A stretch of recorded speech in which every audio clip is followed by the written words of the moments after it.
Father, we thank you for your great love towards us. We thank you that your mercies are always there. You didn't forgive us because we were worthy. You forgave us because there was nothing we could do about it. We were absolutely helpless. Help us to realize that and to believe it and to remember that we haven't changed. We're still unworthy. We're still helpless. The only reason we have any hope is because of Jesus. We thank you for guiding us now in this very difficult place because we're not used to thinking this way. Help us to have open hearts and open minds that you may reveal to us the issues. We thank you in Jesus' precious name. Amen. This is number 2. I'm saying that on the tapes now. Please remind me because people have told me that if I don't say something, they don't know what they're listening to. Okay. All right. I have not called this anything for a reason. I'm not sure what to call it. My first thought was intruder. We're talking about something that has come to us as a people, as an intrusion, and we need to know what it is.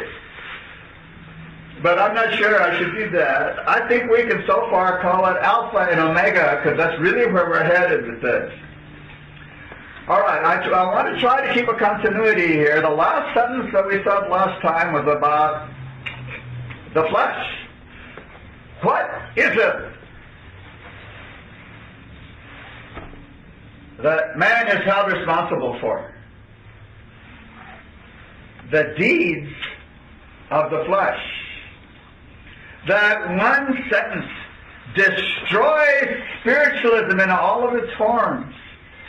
But we need to understand what spiritualism is to really see. That's what it's attacking and why spiritualism attacks in the way that it does. The things done in the flesh. According to spiritualists, that's not true. They say the only thing that survives is the soul. Okay? Now, all of us know something to say about that, but we want to move further into it because we're going to discover that when Ellen White was confronted with spiritualism, she herself did not know what to call it because it was more than seances. Spiritualism is more than hearing knocking. Spiritualism is more than all the things that people think about in spiritist things. Spiritualism is so big. It's so broad. It floored her to see it coming into this church. And she didn't know what to call it or how to deal with it. We're going to get to that. But for right now, we need to ask the question. If spiritualism says only the soul survives, well, what are they talking about? What is it that survives? So let's ask a couple of questions. Does memory survive? No. How could it survive? Memory is about things. Memory is about places. Memory is about events. And since none of that is in spiritualism, of course, memory doesn't survive. Okay, so we need to know that. Spiritualism does not let memory survive. All right, well, what about feelings? Feelings can't survive either because feelings have to do with emotions, things you feel about things.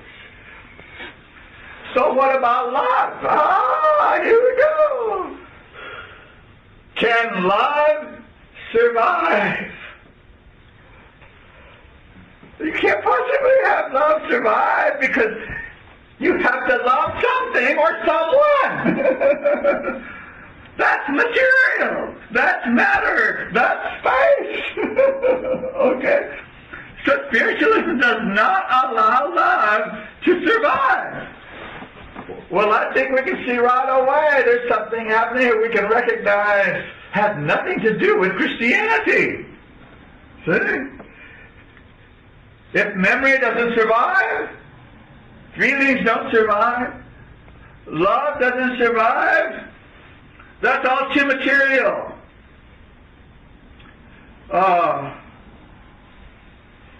You see, one of the problems is if you have love, you can also have hate.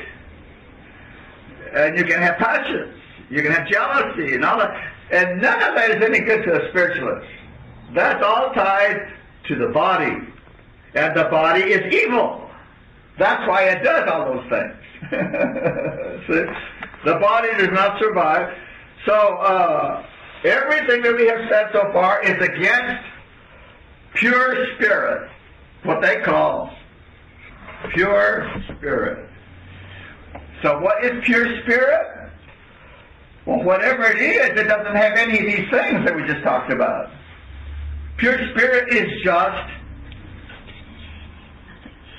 well, how do you describe pure spirit? What can we say about it? It's nothing. So this is going to be one of our difficulties when we deal with spiritualism. You can't really get down and define certain things because they don't exist. But that's what we want to know. This is an invention that doesn't exist. It has nothing to do with reality. So what we're trying to do here in the times we're able to meet together is somehow get an accurate understanding of what spiritualism really is, so we can recognize the attack when it's right in front of us. And it's very important that we be able to do that, because it's going to come from people we trust, and they don't know what they have fallen into. We need to know what's happening and be able to at least have an idea of what's going on here. Well, so what survives? There's only one word for what survives. We're going to have to work with it. The word is automatism.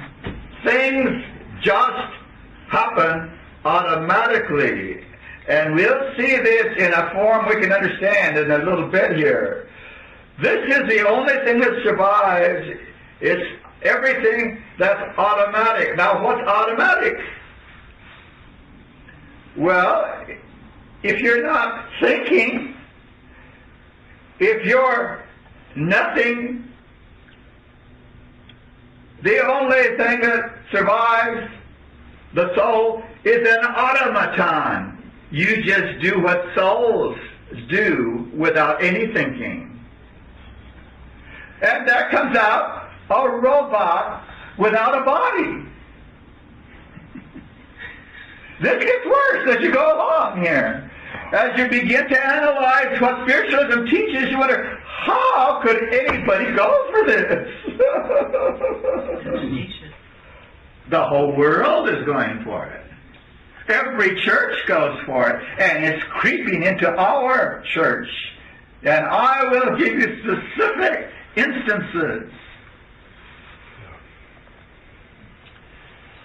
The only thing we can even begin to approach what these spiritualists are saying with their philosophy is that the only thing that somehow goes across is intellect that only carries data like mathematics, where you don't have to think. It's just pure math. Okay? And Dick knows about some of this, where it goes into, I won't name the stuff, but it's stuff where you just formulate and you can't really come out with reality. So the curious question at this point, right now, just as much as we've done, is what human being would want to strive for what we've been describing? That this is where they want to go. Why should a want to get out into an absolute void, and that's what they want to do. The wicked idea, and I use the word idea the way Plato does, the wicked idea launches itself against realism. And it proclaims the condemnation of all visible things. Everything visible is no good. Now you know no human being ever came up with this by themselves. And you know God didn't say any of this. We have an idea who invented all of this, and it's for a reason. Okay? This is an intentional plot. It's an intentional plan to neutralize everything that God has made. Spiritualism is totally, completely anti-God. The universe that God made is called impure.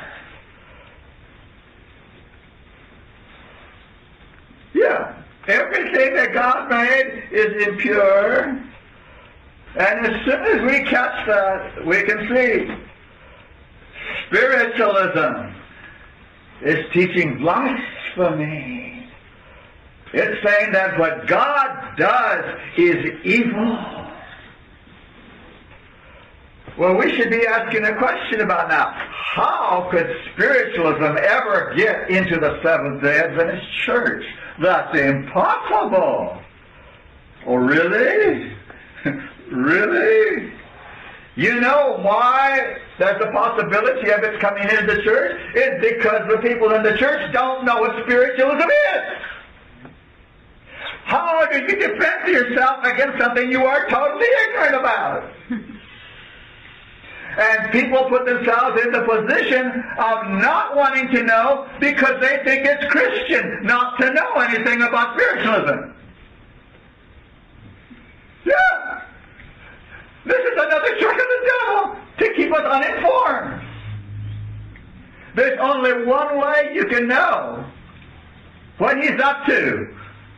That's for God to reveal it to you and to not shut God off and say, I don't want to know that. I don't want to know that. So spiritualism, the bottom line is it's blasphemy. It's blasphemy. And of course the ones that are saying this are the pure ones. They're the pure ones. And we're going to see who the pure ones are before today's over. So when Ellen White gave her description, she said, this is what spiritualism teaches. It matters not what you do, live as you please. That's spiritualism. It doesn't matter. Because what you're doing is your body doing it. See? And your body doesn't matter. It's no good anyhow. It's evil. What difference does it make what your body does? And when she said spiritualists teach that it doesn't matter what you do, she is not saying only your gross sins. She's talking about Christians who are indifferent to truth. See? Just live out your opinion of Christianity. Just live out what you know and call it truth. And don't spend time to find out what truth really is. See? That's spiritualism. That's an interesting trick, isn't it, to pull on Christians. Just keep going to church and believe what everybody else believes. Ellen White saw clearly what the danger to the church was. She knew that if this gets into the church, we're done as a people. James White had this to say. I read this to you because I don't want you to get the idea that Ellen White is the only one who knew these things. Her husband knew them and wrote about them, and so did the pioneers. And by the way, Ellen White never changed what she wrote in early writings at the beginning of her ministry. She was writing the same thing in Great Controversy at the end of her life, Patriarchs and Prophets, in all of these books. Same thing, and I'll read some of them to you. James White never changed his mind his whole life on this subject. Nobody outgrew what they knew at the beginning of their ministry. Okay? Here's what James White said. This was in Daystar, January 24th, 1846. Those who spiritualize away the existence of the Father and the Son as two distinct, literal, tangible persons, also a literal holy city and throne of David. So who are spiritualized according to James White? They say there's no holy city. There is no throne of David, and there are not two, the Father and the Son. That's interesting, isn't it? All right. He never changed that view either. Ellen White says it this way in early writings, page 77. I have often seen that the spiritual view took away the glory of heaven. And by spiritual view, she means the spiritualists. Took away the glory of heaven, and that in many minds the throne of David and the lovely person of Jesus have been burned in the fire of spiritualism. In other words, Jesus never came in the flesh. He was just a spirit the whole time. See? And of course, John says that's the Antichrist. The people who deny the Father and the Son. That's Antichrist. 1 John 2:22. In 1903,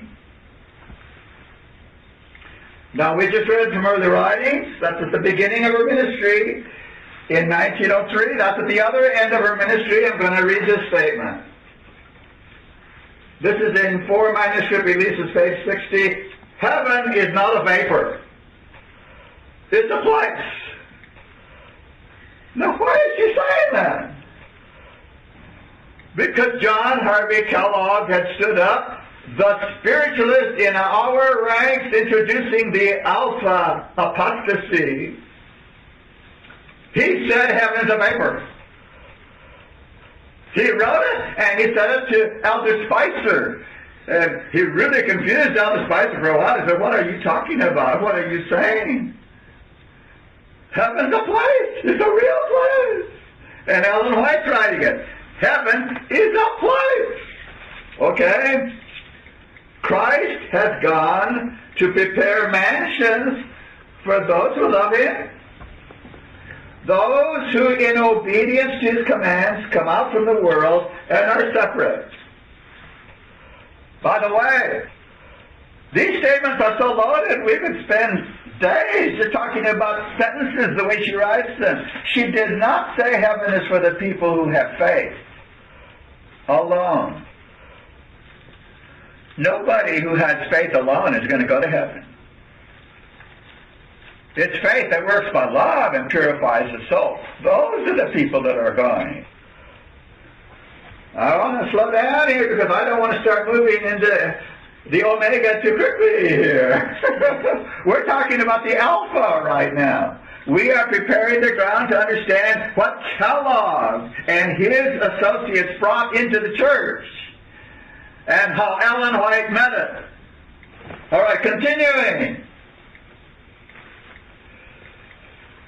This statement I just read is the very issue that she met at the beginning of her ministry. She says, I've been meeting this heresy for 50 years. The devil's been trying to bring this into our church for 50 years. And now here's Kellogg. If she was alive today, she'd be saying, I've been dealing with this for 150 years, for 200 years now. Here it is again. We're going to see where it is. All right. As we approach the counterfeit omega, we will notice a trend in theology in the whole world. A trend in theology to call the Bible a book of symbols. You see, when you call something a symbol, that means it's not real. That's where theology has gone. Symbols.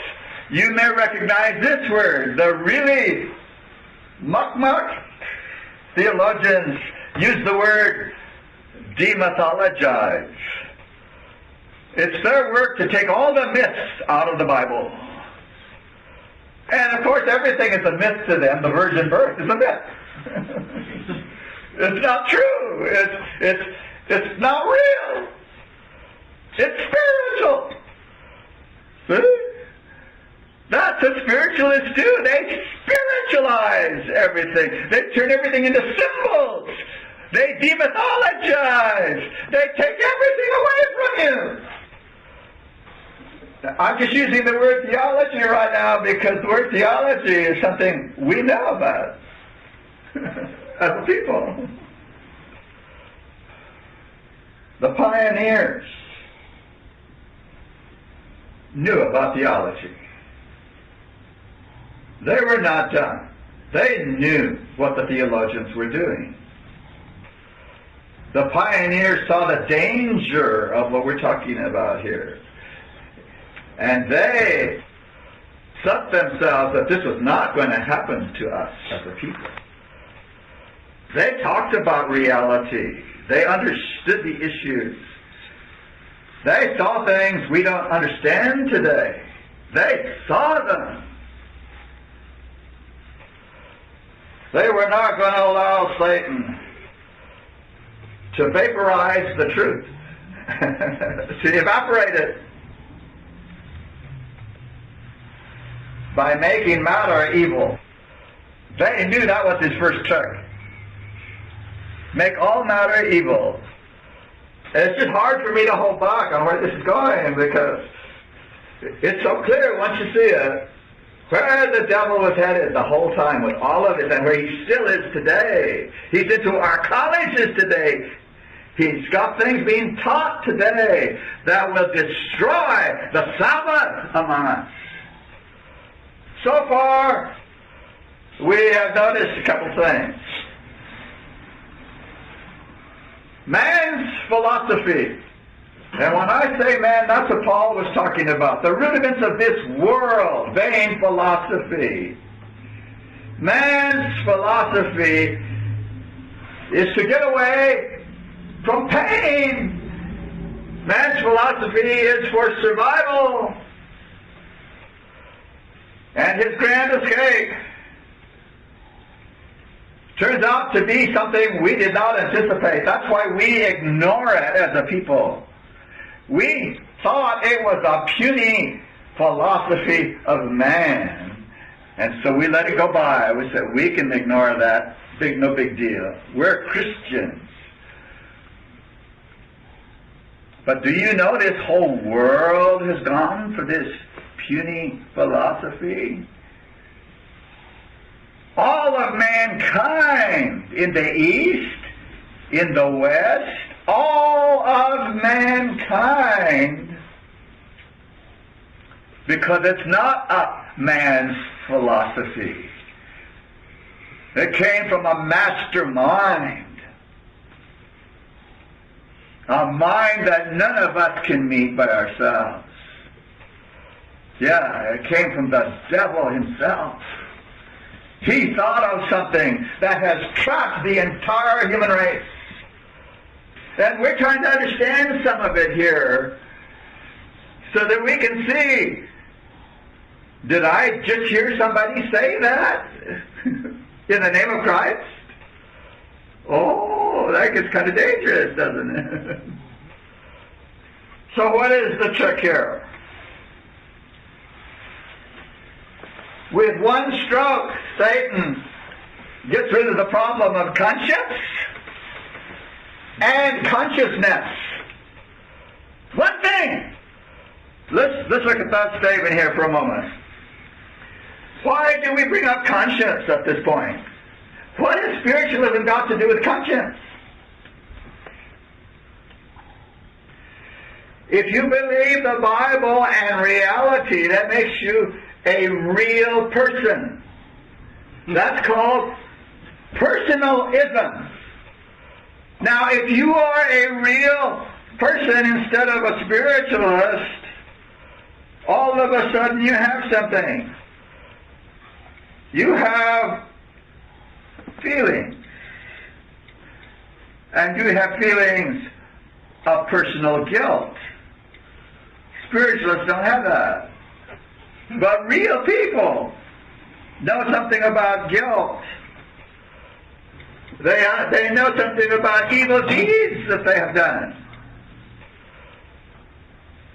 It creates a real hardship for spiritualists if they acknowledge they're people, they're humans, because the first thing that comes is there is a real supreme being.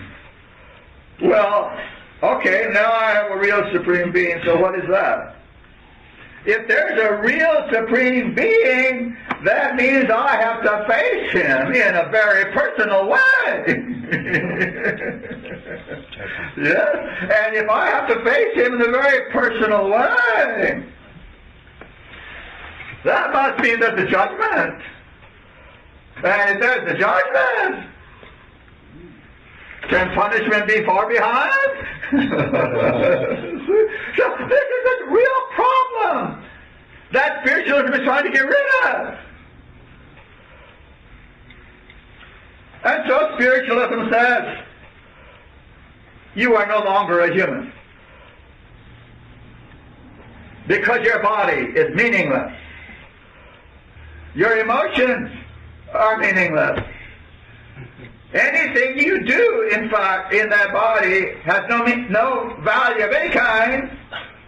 You have now been delivered from suffering, from pain, from everything.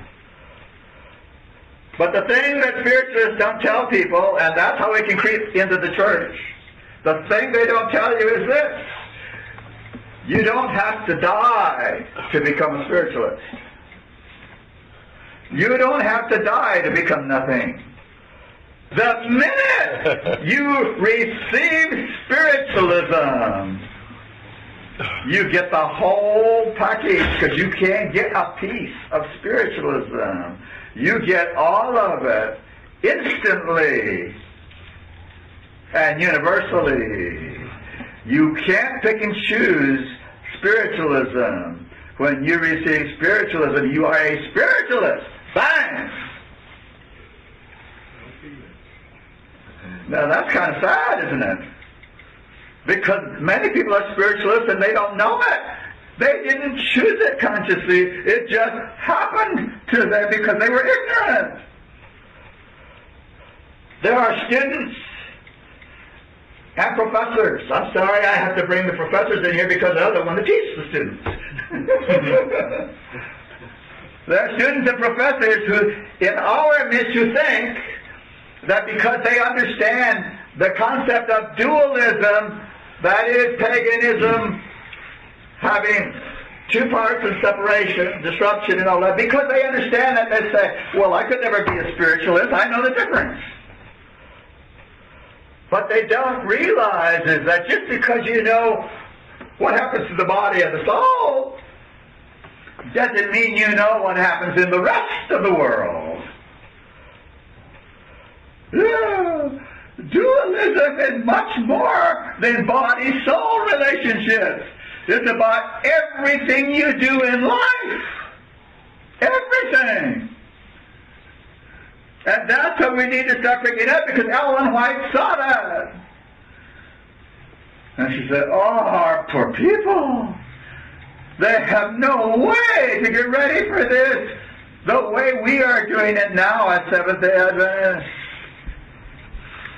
Yeah, she said, I'm so sad when I contemplate the condition of our church, our people. We'll talk about that a little bit more. How can Christianity be lived in timelessness? That's what spiritualism teaches. There's no time. You live in timelessness. How can Christianity survive in spacelessness? That's another impossibility. Without time and space, there is no Christianity. There's no place to do Christianity.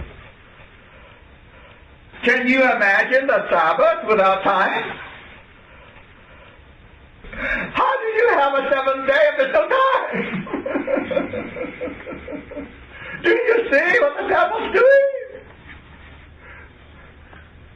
He says, reality, not your body. Reality, there's no time there.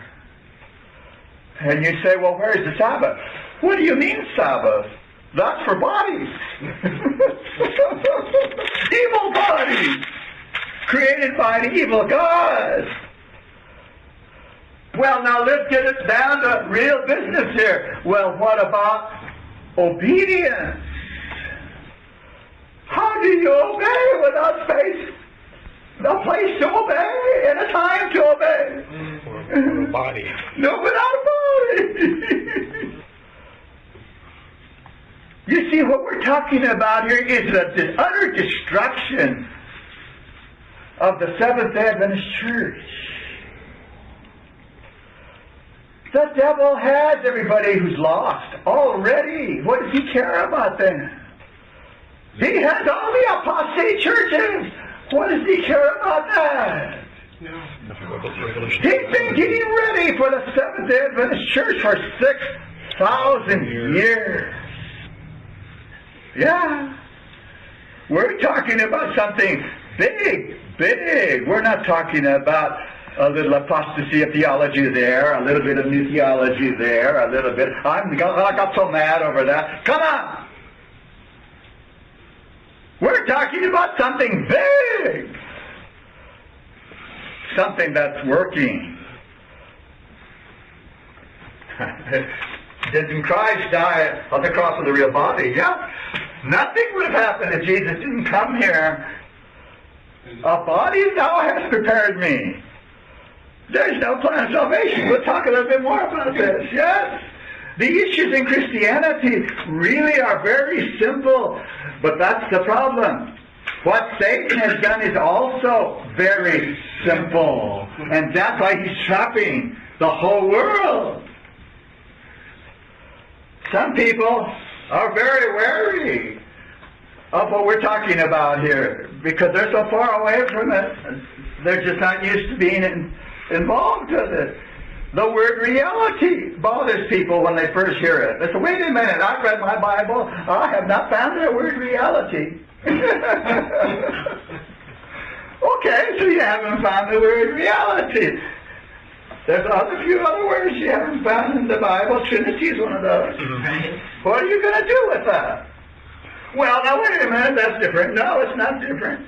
The word reality is not a big word in the Bible. There's another word God uses. The word is truth. Now, that's okay, isn't it? Truth. Oh, yeah, that's a Bible word. Okay, so truth then. It's the word we need to have in our head when we're talking about reality here. Jesus said, I am the truth. Now, do we want Jesus or do we want something else? I am the truth. But then he said something else. There's an attitude that we must have, a destiny, deciding or some attitude we have to have. And if we don't have it, nothing else we do is going to matter. It's in 2 Thessalonians 2:10. It's called the love of the truth. Not just truth, not just something to fight about. The love of the truth. Oh. The love of the truth is not natural for human beings. Okay? It's not natural. It is a gift from God. There is a fatal self-deception. And I said fatal.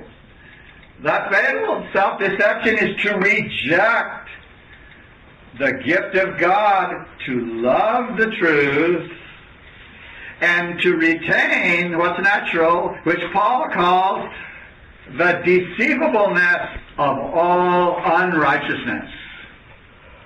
Yeah, did you get that? Deceivableness. Oh, I don't deceive myself. I never do that. Well, maybe you better listen to the whole thing. The deceivableness of all unrighteousness. Do you ever do any unrighteousness? Not so quick with that answer. Unrighteousness is the result of being deceived. We need to really understand what reality is. We're not looking here at just a philosophical thing that highly educated people do. What we're looking at here is life or death. If we get this wrong, we could be in really bad shape. Paul, this man Paul, he went places humans don't go. God showed him things, and Paul tried to tell it to us. But you can only do so much with language. The Spirit has to speak to us and reveal things to us and make things make sense. So Paul tried. He tried. He tries to tell us the crucial significance. Listen carefully. Of abandoning oneself to reality or unreality. Now, I said abandon. I didn't say I'll choose it for 10 minutes and then I'll be gone for another 10 minutes and for half an hour and then later I'll come back. And no. Paul is talking about an all-the-time, forever thing. To abandon oneself totally, completely to reality. And he gave it a word, this choice. 2 words. The first one is the mystery of iniquity. That's unreality. The mystery of iniquity. And to show how serious this is, he went to the exact opposite pole, as far as to go from that. To show that you can't have pieces of this. You're either that way or this way. He called the other one the wonder of the mystery of God. Oh. The mystery of iniquity, or the mystery of God. So what's he trying to say about these 2 terms? All we have so far are the words. What's he saying? What's he trying to bring to us? These extreme opposites are telling us something here. They can never, these 2 can never coexist. They're opposites that can never be reconciled. These opposites are not just that God has an enemy. That's not what he's saying.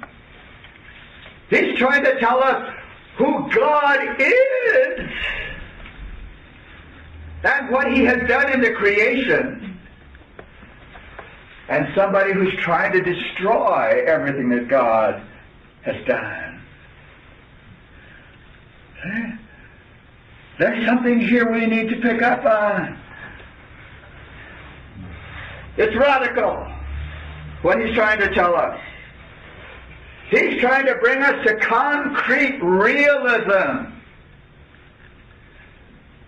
by reminding us God is love. God is love in the most extreme form it can take. God is love. Paul is proclaiming that we as humans are to be a certain way towards that love.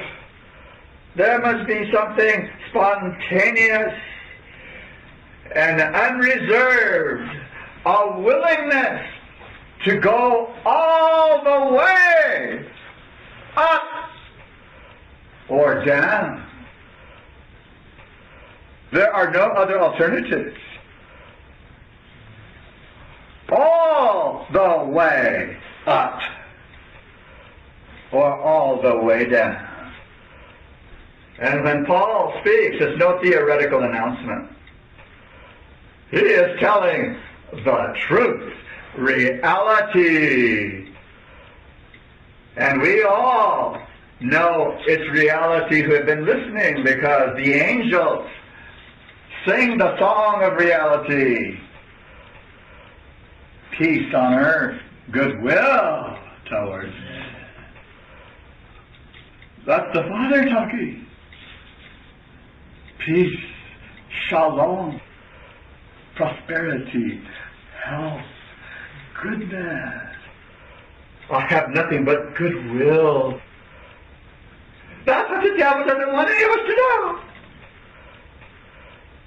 But of course, it's infinitely more than that. He steps down into the depths of humiliation. Yeah. Allowing himself as God to be judged. We thought the judgment was about us, didn't we? Yeah. That's a little bit egocentric, isn't it? No. God says, I will let you judge me. And I'm not going to ask you today what your judgment of God is, because you're all honest here and you all want to know. Imagine all the people who don't want to know that go to our church. They actively don't want to know. He reveals himself in the Lamb that came to be slaughtered. Realism becomes synonymous with man's participation in the vindication of who God is. We will declare to the universe who God is. What are we saying about him? What are we saying about him to ourselves? Realism becomes an entirely new experience in the born again. The honest ones who can see and hear, and the love of truth grips them and transforms them. What is it that transforms them? It's not being theologically correct. No. People who want correct theology just fight with each other. But when you love the truth, it's because you finally have discovered who God is, and you see He's love and He's goodness that never ends. And so from humanistic, man-centered researchers, they become God-centered. We're going to spend a whole time talking about the difference between God-centered and ego-centered. Yeah. and to show how you can tell which is which. These people who have been transformed only have one question. What can I do for God? That's it. What can I do for God? And the man of matchless charms.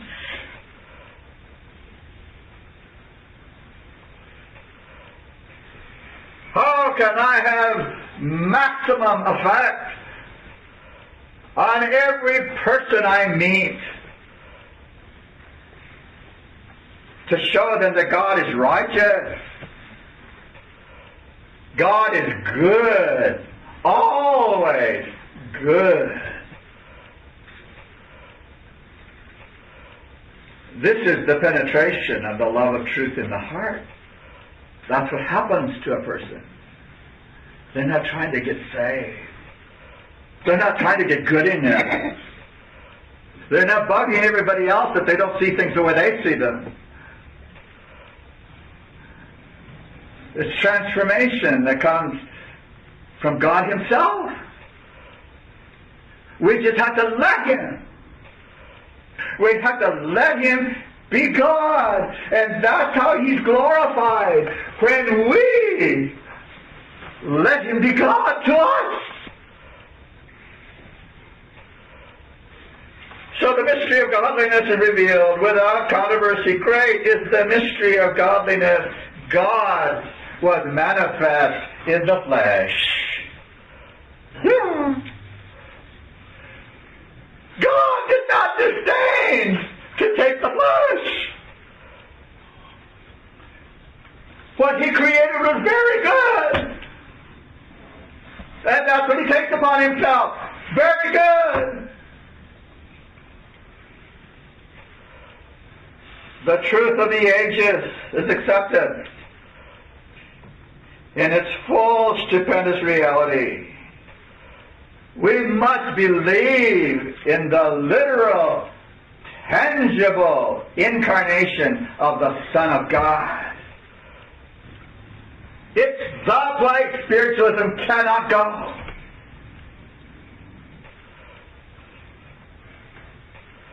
I don't know how far we will get into the theologians that our ministers study, but I think you should be exposed to some of that. What they learn about Tillich, what they learn about Hegel, what they learn about Kant, what they learn about Kierkegaard, what they learn about Kuhlmann, what they learn about Metzger. I want you to know some of that so you know what's floating around in their heads. And why sometimes they come out with things you just can't figure out. There's a reason the ministry talks the way it talks. And we need to see some of that. We will do that later, the Lord permitting. So now we begin to approach the hideous nature of self-deception. It is not merely a failure to believe. It's a creeping, gradual desire to doubt. Do you recognize any of this so far? Yeah, to let a doubt come in. And then to let another one come in. Until finally we're looking for something to doubt. That doubting becomes a spirit of unbelief. And it is always revealed in active disobedience. Do you want to know why you disobeyed? I just gave you the formula. And we are talking about spiritualism, not the reality of God. Do you think spiritualism has not touched your life? I have news for you. Like Eve. Yeah, we're going to talk about Eve too. A willful refusal to do what has plainly been shown is the outward willful refusal to see. The willingness to know, your willingness to know your duty is inseparable from your willingness to do it. That's simple, isn't it? When you don't want to know, that means you don't want to be responsible, so you have to do it. These things are so simple. And now let me give you the hard part. You're not going to decide this by reading Desire of Ages or the other 66 books or the whole Bible. This is a heart decision. Heart decision. Oh, she says that in Desire of Ages, doesn't she? She says it's heart work. It was heart work Christ. That's where he got his power. He gave his whole heart. Now let me take away an excuse or two. This has nothing to do with intelligence. Because we, all of us, are intelligent enough to know what God said to us. If you weren't, he wouldn't have said it to you. You got it? All of us are intelligent enough to know what God says to us. Well, my will is the problem. No, it's not a problem. It is not a problem. God gave you a will so that you could surrender that will to his will. He made you that way. You have no excuse. It's bad preaching that's given you the excuse. But I'm an honest doubter. I'm an honest doubter. You know what an honest doubter is? Do you want to hear this? An honest doubter is a person of bad faith. Bad faith? What's that? It's a person that's not trustworthy. It's a person that's unreliable. And the English word for all of that is infidel. Yeah. An infidel is a doubter. To have faith, to have God's faith, is to be faithful. Those two words are inseparable. I discovered that one day a long time ago when I was busy preaching a thing called righteousness by faith, and I said, you know, this doesn't work. What does the Bible say? I said, I'm going to go find out what the Old Testament had to say about it. I'm going to look up every time the word faith is found. I put my books all down. I got my pencils all out. I was ready for my study. I opened up my concordance and I started looking. One time in the whole Old Testament. One time! That's the gospel! One time! The word was emunah, and the word doesn't mean faith. It means faithful. A pretty short study. Faithful, and that's what the New Testament means. If you have faith from God, you are faithful. Nobody's going to go to heaven because they have righteousness by faith. We really are doing the job on our people. Yes, faith is important to God. It's what puts us in touch with Jesus. Yes. But once we're in touch with Jesus, he gives us himself. So we no longer have faith in, we have the faith of. Do you know the difference? You better learn what the difference is, because that's our message to the world. The faith of Jesus. Oh, spiritualism has ruined us in so many different ways. It's easy to tell where the love of truth isn't. When the love of truth is not there, lawlessness is there. Simple, isn't it? It is willful unrealism. It is rebellion. And I know there's nobody in this room that thinks they're rebellious. And I hope you're not. But you are in danger if you don't know where rebellion comes from. Yeah. You could be training to be a rebel when you listen to incorrect doctrine. Yes. We need to know our Bibles. And we need to understand Ellen White correctly, because there are many people quoting Ellen White that don't have the vaguest idea what she really said. So now let's notice something here. I'm not going to get as far as I wanted you to be. That's okay. I want you to imagine a line here. And that line we're going to call reality. Let's make it easier. Let's think of a road. All roads have some common things together. Let's cut the road in a cross-section. So this line now is the top of that road. And that's reality. That's where God's people travel, is on that road. And we're just looking at that piece, the cross-section. But what does every road have on the sides? Ditches. Every road. How many? You see, we know about reality. so we have this line of reality. That's where God's people travel. And on either side there are these ditches. Now the ditches are at opposite sides, right? So there are two things at the extremes from each other on opposite sides of reality.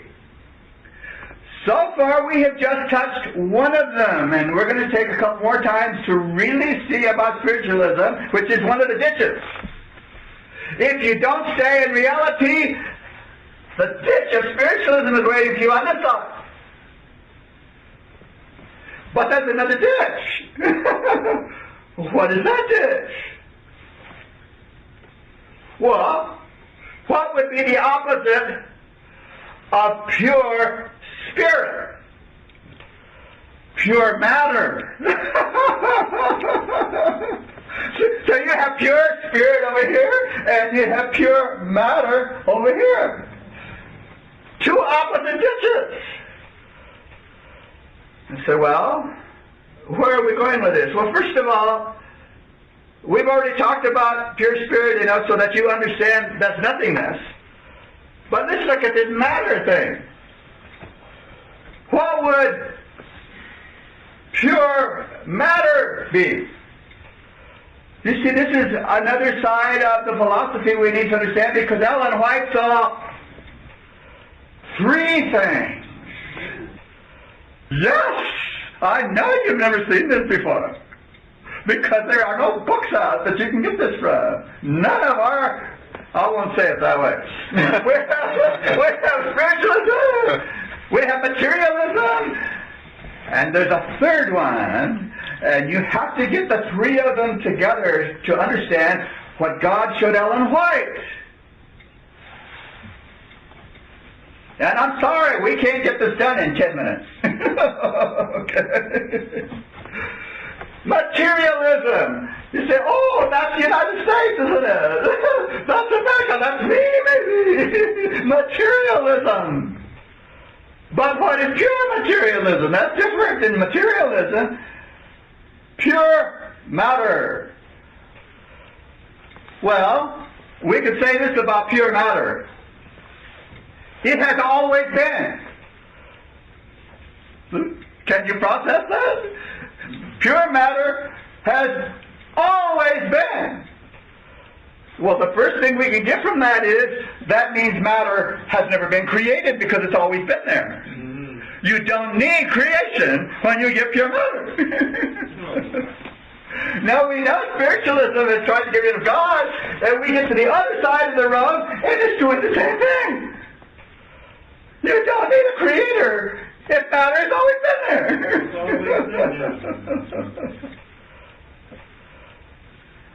We don't have time to follow this through today. We have to save this for next time. So let's just do this much.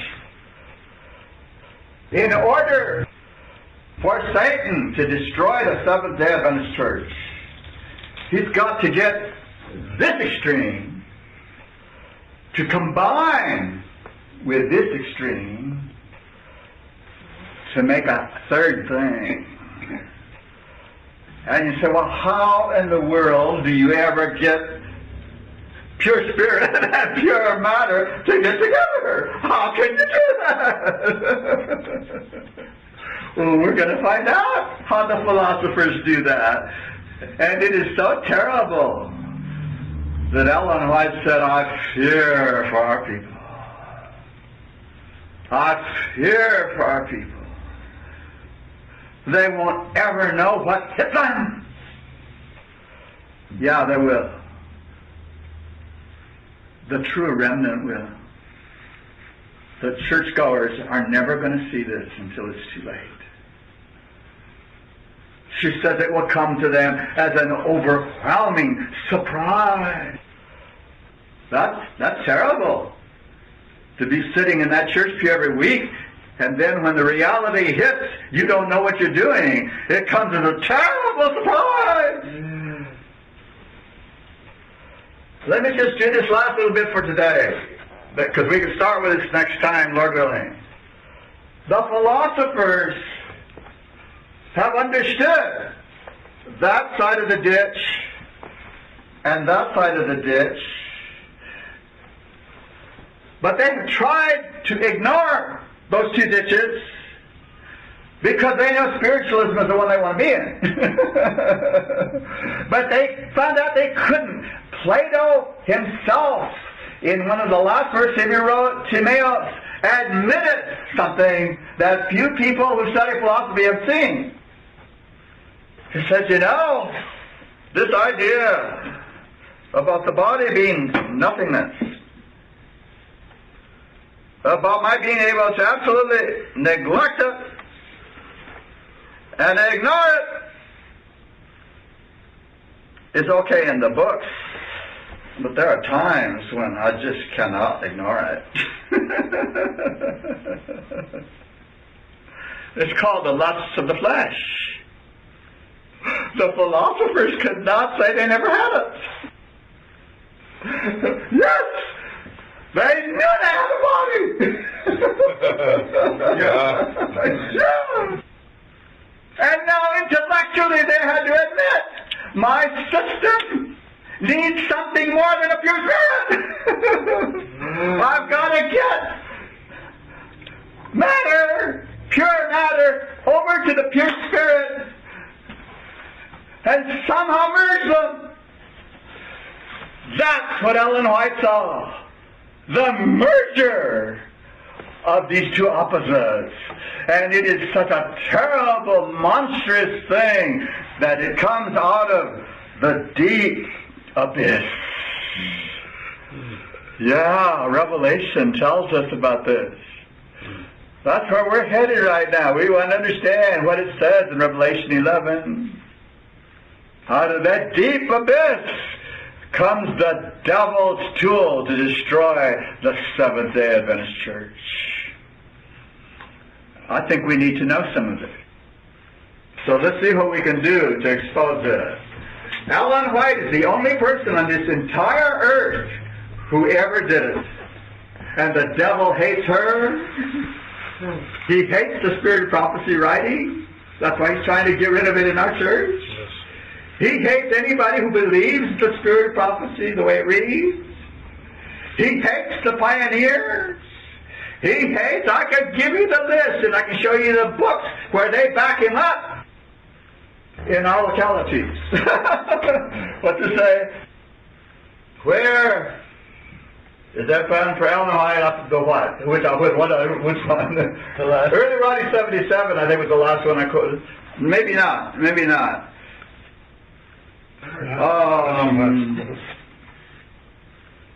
Let's close and I'll get it for you. We thank you. You have given us time to be exposed to real things. We thank you that you've given us minds we can understand what you're telling us. We have enough intelligence to say yes to you. We can begin to see what the real issues are. They're not just to get me saved. The real issue in the universe is, who are you really? What is your character? How do you mean for the eternity to be lived? We thank you that what you have told us in your word is not only true, it's attainable. We can be who you have asked us to be. We don't have to hope that somehow, in spite of everything we do, that we can go to heaven. That's not your plan. Your plan is to make us what is fit to be in heaven. Bless us as we turn our eyes and our ears away from people that don't know what they're saying, to your word and to the spirit of prophecy. Help us to see we're going to have to invest some time in this. We're going to have to study. We're going to have to pray.